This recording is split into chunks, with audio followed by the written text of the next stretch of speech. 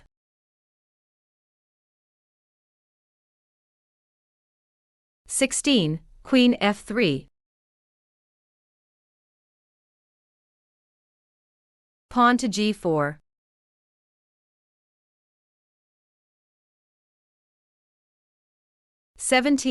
Queen f4.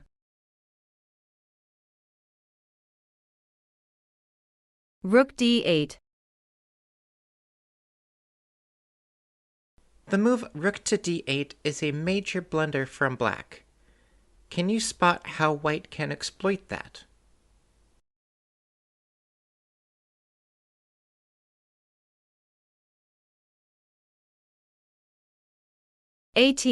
Rook h8 check. King captures h8.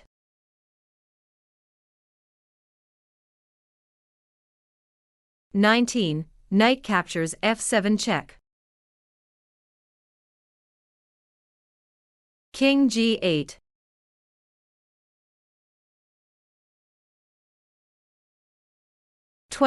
Knight captures d6. Bishop a6.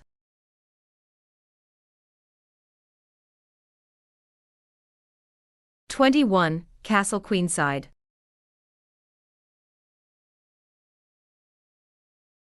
Rook a to b8.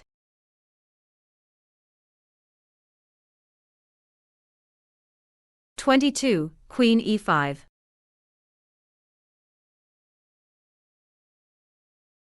Bishop c8.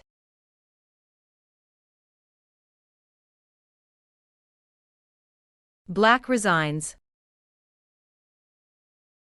White is up a queen for a rook. White has a super knight sitting on d6, which is putting a pain into a lot of the critical squares in black's position. Black has several key weaknesses, including the pawn that is on e6.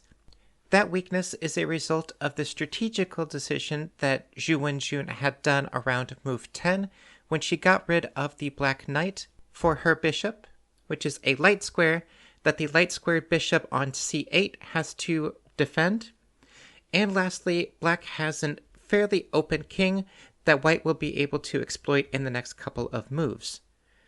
Given all of that, black decided to resign in this position.